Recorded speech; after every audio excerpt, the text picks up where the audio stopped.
말씀 보겠습니다. 베드로전서 2장 1절에서 5절입니다.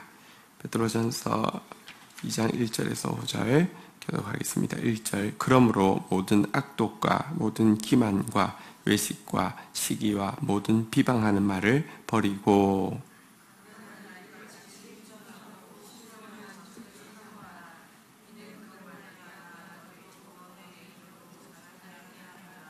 너희가 주의 인자하심을 맛보았으면 그리하라.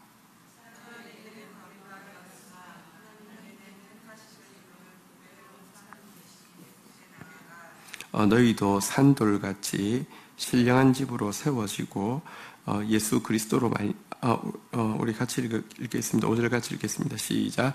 너희도 산돌같이 신령한 집으로 세워지고 예수 그리스도로 말미암아 하나님이 기쁘게 받으실 신령한 제사를 드릴 거룩한 제사장이 될지니라. 아멘. 어제 본문에 보면 거룩에 이르게 하는 구원의 목표는 거룩인데 거룩에 이르게 하는 그 가장 중요한 방편은 말씀이라고 가르쳐 주고 있습니다. 풀은 마르고 꽃은 시들지만 주의 말씀은 세세토록 항상 살아있는 것이다. 이렇게 우리에게 말씀하셨습니다. 기독교는 말씀의 종교고 말씀이 제일 중요합니다. 오늘 본문은 그 말씀이 우리 가운데 역사하여서 진짜 거룩을 어떻게 하면 이룰 수 있느냐.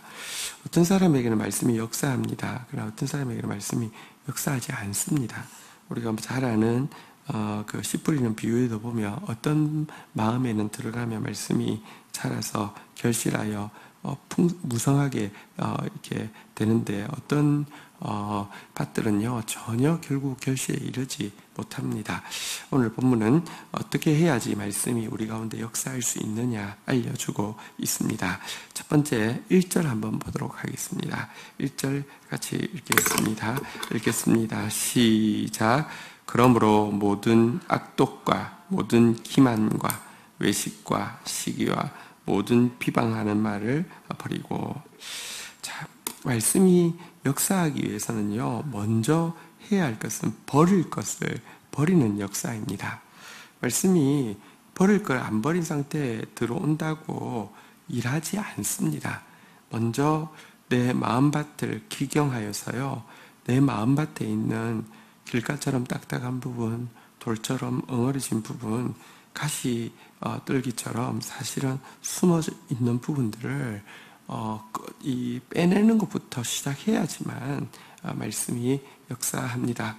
빈 그릇에는 가득 채워질 수 있고요. 깨끗한 그릇에는요 들어온 것이 유지가 되어질 수 있지만 채워져 있는 그릇, 그리고 특별히 들어온 것이 채워져 있다고 하면 여러분 이 물병에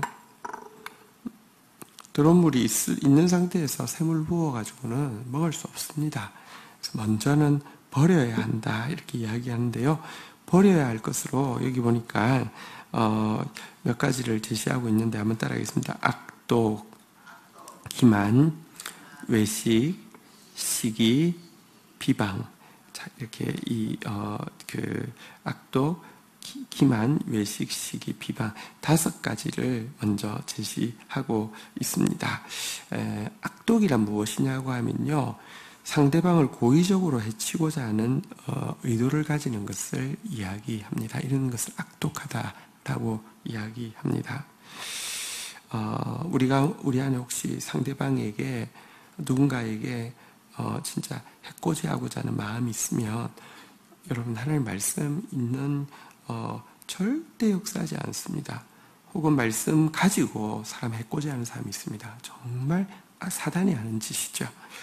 두 번째, 기만이라는 것은 무엇이냐고 하면 자기 뜻을 관철하기 위해서 다른 교묘한 이유를 대면서 상대방을 속이는 것을 기만이라고 합니다. 말은 그럴듯한데 결국은요 자기 뜻을 관철시키기 위함입니다. 이게 바로 기만입니다. 우리 안에 제일 강한 게 자기 뜻입니다. 그러나 신자는요 말씀을 가까이 한다는 것, 말씀이 역사한다는 건 무엇이냐고 하면 내 뜻대로 마옵시고 아버지 뜻대로 없어서 이게 진짜 고백이 되는 것인데요. 이렇게 하려고 하면 어떤 수단과 방법, 어떤 교모한 명분을 대더라도 결국은 자기 뜻을 관철시키려고 하는 기만의 마음이 없어져야 합니다. 우리 속에 기만이 없는지 한번 살펴보십시오. 자, 그 다음에 외식은 뭐냐고 하면요, 말은 그럴싸하고 말은 맞는데 행위가 따라주지 않는 것을 외식이라고 합니다.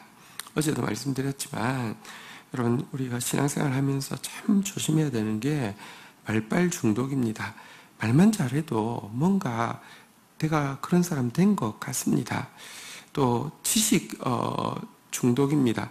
지식만 내가 가지고 있어도요, 내가 그런 사람인 것처럼 보입니다. 전혀 상관없습니다. 하나님은 외모를 보지 않고 중심을 보십니다. 외식, 말은 그럴싸한데 결국 행위가 하나도 따라주지 않는 것은요, 입만 무성한 무화과 나무 위에 지나지 않습니다. 혹시 우리 가운데 외식이 없습니까? 기독교는요, 어떤 의미에서 말을 많이 하기 때문에 가장 외식적입니다. 누가 그런 이야기를 했습니다. 교회에서 드려지는 기도에 1%만 응답되어도 세상은 하루 만에 변할 것이라고. 무슨 말이냐고 하면, 예를 들면 무슨 교회에 헌신 예배들이 많잖아요. 저희는 이제 그런 예배는 현재는 없는데, 헌신 예배들이 많은데, 예를 들면 무슨 뭐 이렇게 무슨 이제 선교 헌신 예배를 드린달지, 아니면 무슨 이제 뭐 이런 이제 그런 게 있잖아요. 사회 봉사부 주체로 예배를 드린달지, 이러다 보면 무슨 이제 대표 또 기도는 또 교회에서 보통 이제 장로님들이 하시니까 대표 기도를 시키잖아요. 예를 들면 선교 헌신 예배를 위해서 대표 기도를 하면, 하나님 선교제를 위해서 우리가 교회가 이렇게 헌신하게 하시고 이렇게 막 아낌없이 앞장서서 하게 하시고 막 이렇게 기도해요. 그렇게 기도하는 분이 진짜 그 한 사람만 그렇게 섬겨도 훨씬 달라질 거예요. 근데 전 세계가 그렇게 기도해요. 근데요, 그건 기도하는 사람도 알고 있어요. 그냥 기도하는 거고, 듣는 사람도 알고 있어요. 그냥 기도하는 거구나. 아무렇지도 않게 생각해요. 이제 그런 게 외식입니다. 어쨌든 기독교인은 말이 소금 치듯 하라, 이런 말을 합니다. 소금 치듯 하라는 말이 뭘까요? 소금 조금만 더 써도요, 짜서 못 먹습니다. 그러니까 한 만큼 하라는 겁니다. 딱 말만큼 하라는 겁니다. 어쨌든 외식하는 것은 기독교인과 가장 상관없는 것이 되어야 하는데 정말 외식 많이 합니다. 자, 네 번째가 시기이죠. 시기는 상대방이 잘 되는 것을요, 절대 봐주지 못하고, 그리고 상대방이 잘 되는 것을 어떻게든지 어떤 명분을 대서라도 잘못된 것이라고, 혹은 이렇게 인정하지 않으려고 하는 마음가짐을 시기라고 합니다. 기독교인들은 마음이 넓어야 합니다. 특별히 기독교인들은 아비의 마음을 가져야 합니다. 자녀들끼리는 형제들 간에는 누가 잘 되면 시기할 수 있습니다. 근데 부모는 자녀가 잘 된다고 시기하지 않잖아요. 그죠? 그러니까 사실은 우리 마음이 사실 영적으로 자꾸 아비의 마음을 가져야 하고요. 바울 한번 생각해 보십시오. 바울이 옥에 갇혔습니다. 옥에 갇히자 바울을 라이벌로 생각하는 사람들이, 이 기회는 왔다, 이때 내가 교회에서 더 인정받기 위해서 열심히 전도해야지. 그럼 사실은 내가 전도하고 있다는, 그래서 이렇게 부흥하고 있다는 이야기를 들으면 바울이 속이 쓰리겠지 하면서 막 열심히 전도했습니다. 그러자 감옥에 있는 바울이 속이 쓰려야지, 손바닥도 마주쳐야지 소리가 나는 건데요. 바울은 감옥에서 의도는 다 알죠. 저 사람들이 저렇게 하는 것은 내 괴로움을 더하게 하려 함이라 다 알고 있는데요. 이러하나 저러하나 전파되는 것은 그리스도니 내가 기뻐하고 즐거워하리로다. 그러니까 이게 마주쳐지질 않죠. 그러니까 영적으로 아비의 마음을 가지고 있으니까, 시기심이 없으니까 사실은 아유 감사합니다. 중심은 하나님이 판단하실 것이고 어쨌든 이래도 저래도 복음이 전거되어지고 있는 거 감사합니다. 이런 게 참 성숙한 그리스도인의 마음이고 시기는 정말 영적인 어린아이의 모습 혹은 사실은 영적이지 않은 모습 이에 지나지 않습니다. 버려야 하는 것입니다. 마지막으로 비방하는 말입니다.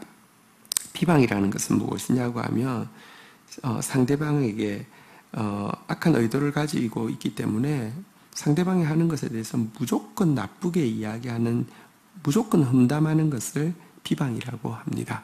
요즘 우리 정치 보면 이제 항상 정치가 그렇긴 하지만 이렇게 뭐 상대방이 하면 무조건 나쁜 거고 내가 하면 무조건 좋은 거고 이제 이런 거 있잖아요, 그죠? 근데 우리 신자들도 여러분 딱 그 자기가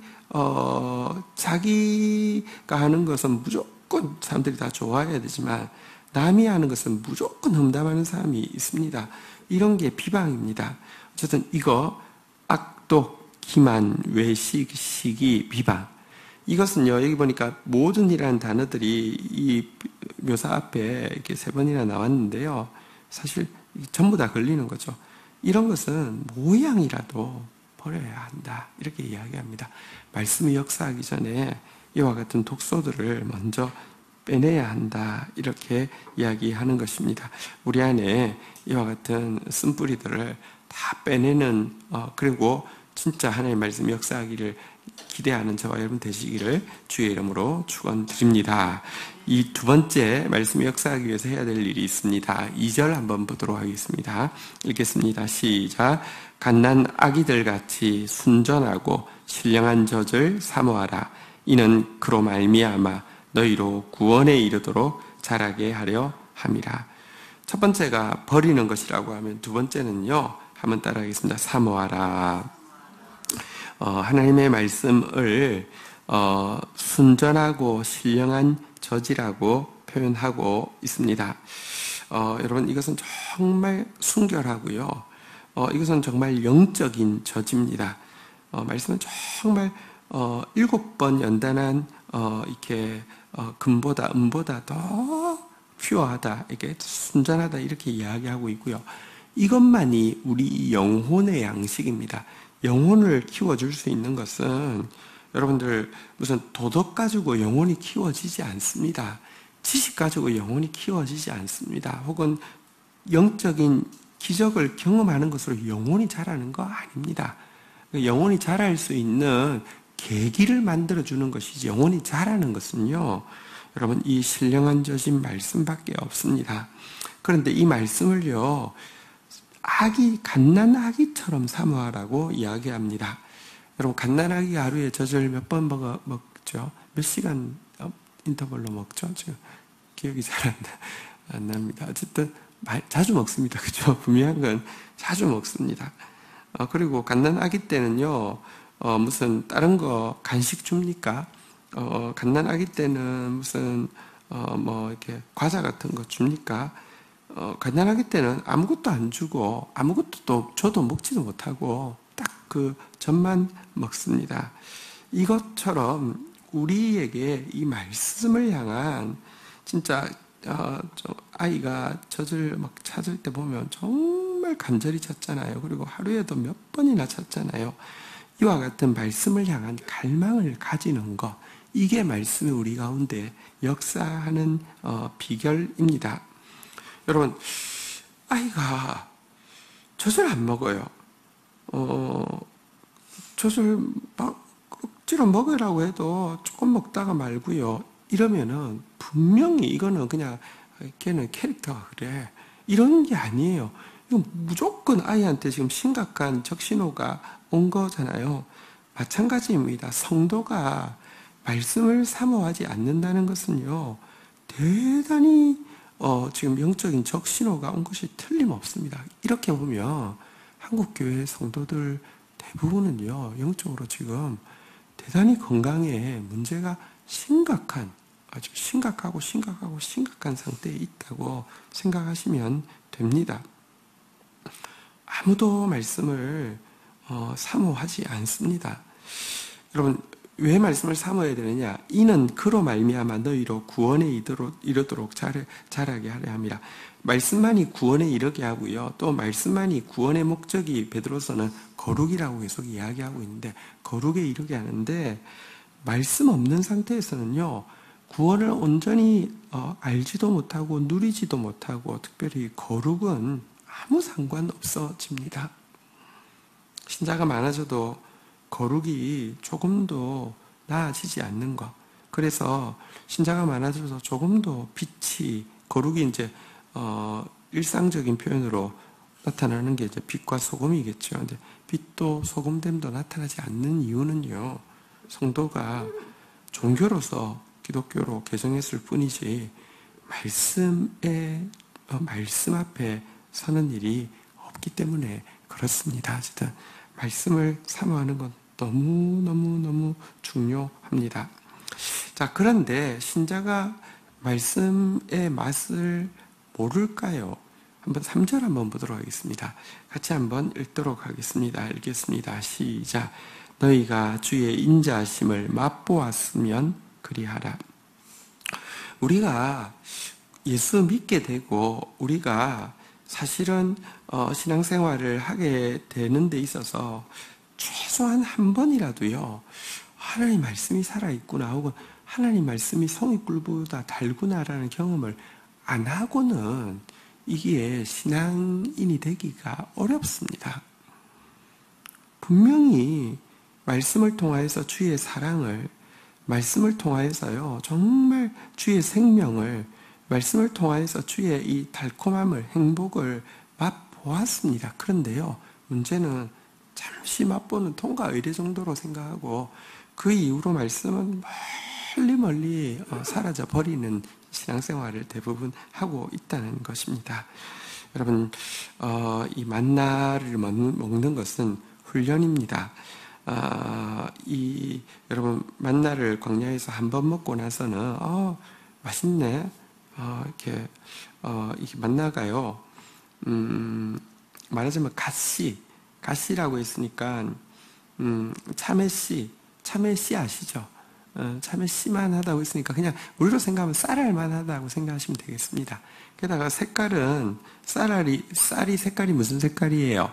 하얀색이죠. 근데 이제 그 성경에 보니까 진주빛이 돌았다고 했습니다. 약간 이제 하얀색은 하얀색인데 이게 진주빛이 돌았는데요. 빻아도 되고 삶아도 되고 구워도 되고 뭐 이렇게 뭐 조리법은 뭐로 해도 되는 것이었습니다.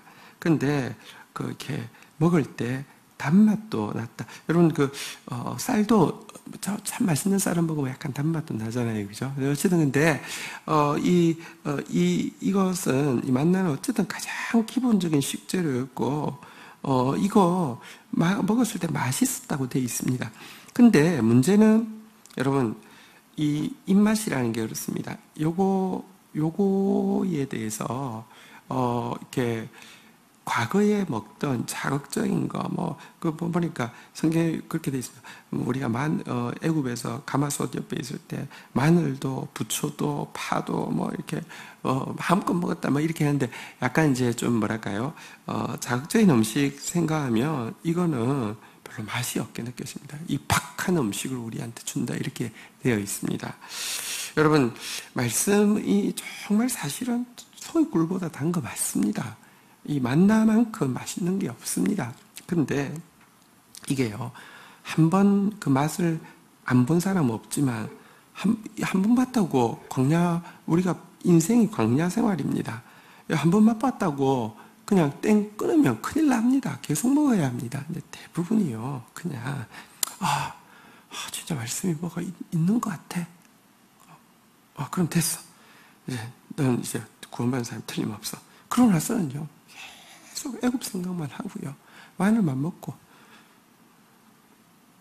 우리가 무슨 고매자손입니까? 어떻게 마늘을 많이 먹어가지고 사람 되려고 그런 겁니까? 진짜 주의 인자심을 맛보았으면 그리하라, 계속 먹으라, 이렇게 사모하라, 이렇게 이야기하고 있는데, 말씀을 사모하는 저희들 되기를 주의 이름으로 축원드립니다. 우리 4절, 5절 교독하고 하겠습니다. 사람에게는 버림바 되었으나 하나님께는 택하심을 입은 보배로운 산돌이신 예수께 나아가.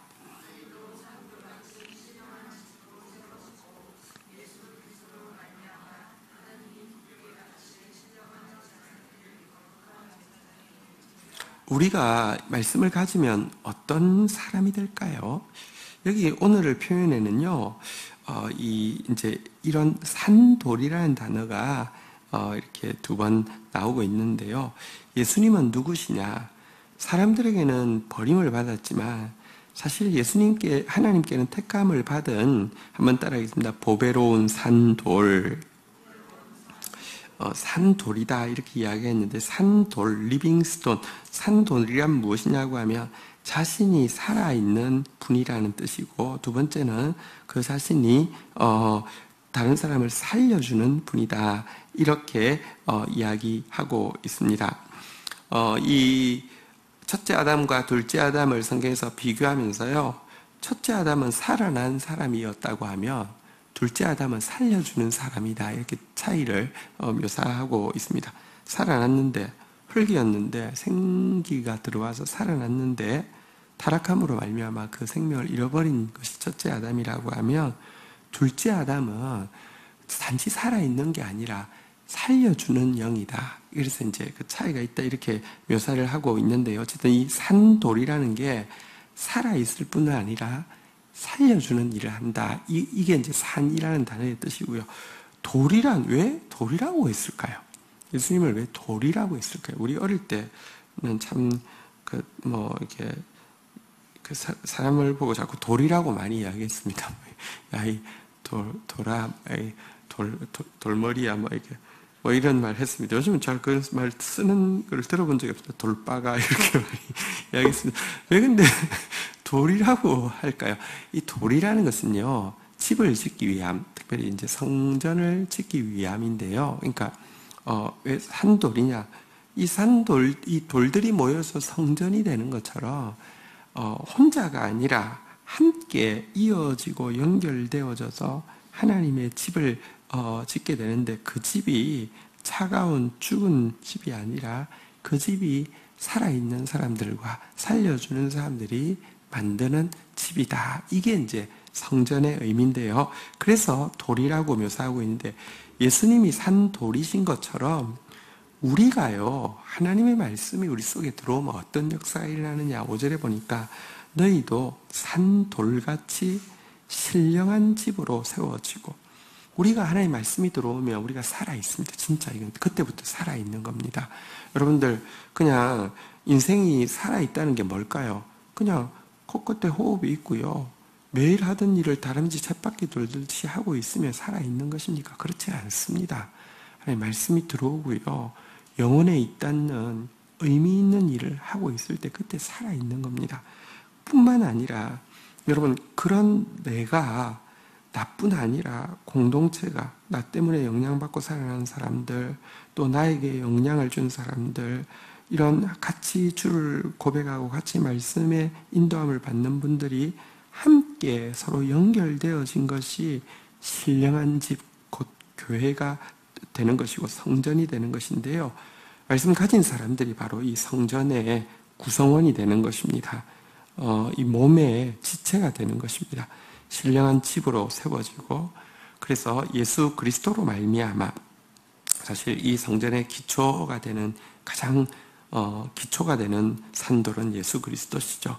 예수 그리스도로 말미암아 하나님이 기쁘게 받으실 신령한 제사를 드릴, 이 성전에서는, 교회에서 하는 일은요, 하나님이 받으시는 예배, 신령한 제사이죠. 그리고 이 일에 우리가요, 더 나아가 한번 따라하겠습니다. 거룩한 제사장.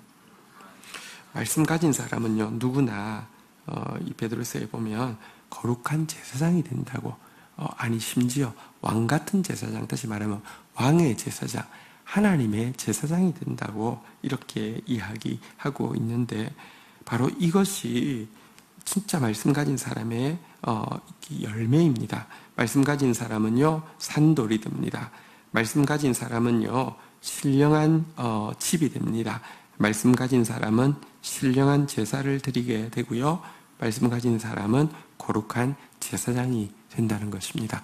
이게 우리의 너무 가치 있는 보배로운 정체성입니다. 이 때문에 우리에게 먼저 버릴 것 버리라고 이야기하고 하나님 말씀 정말 사모하라고 이야기하고 있습니다. 오늘도 하나님의 일을 한다는 게 무엇일까요? 하나님의 명분을 대고 내가 뭔가 열심히 하라는 뜻이 아니고요. 오늘도 열심히 버릴 거 버리고 오늘도 열심히 사모할 거 사모하면서 말씀에 서 있으면 일은 하나님이 하시는 것입니다. 우리가 해야 될 일은요, 오늘 이렇게 산돌이 되어지는 것, 신령한 집을 구성하는 요소가 되어지는 것 하고 있으면 나머지 하나님이 하십니다. 그런 저와 여러분들의 오늘 하루가 되기를 주의 이름으로 축복합니다. 주신 말씀 붙잡고 우리 주님 앞에 나아가 기도하는 시간 가지도록 하겠습니다. 같이 기도하시겠습니다. 하나님 감사합니다. 오늘도 이 말씀을 오늘도 알아들을 수 있도록 또 이 말씀 앞에 오늘도 반응하며 나올 수 있도록 저희들을 불러주신 주님, 말씀이 정말 우리 안에 역사하는 그런 삶 되어지기를 다시 한번 사모합니다. 말씀을 방해하고 있던 악이 무엇인지 알려주셨사오니 철저하게 내버리는 자 되어지기를 원합니다. 오늘도 살아있는 사람 되어지게 하여 주시고, 살아서 하나님의 집을 짓는 사람 되어지게 하여 주시고, 살아서 하나님 받으실 만한 예배드리는 자 되어지게 하여 주시고, 하나님 거룩한 나라여 왕같은 제사장이여 택한 백성으로서 살아가는 하루 되어질 수 있도록 도와주시옵소서. 예수 그리스도의 이름으로 기도 올립니다. 아멘.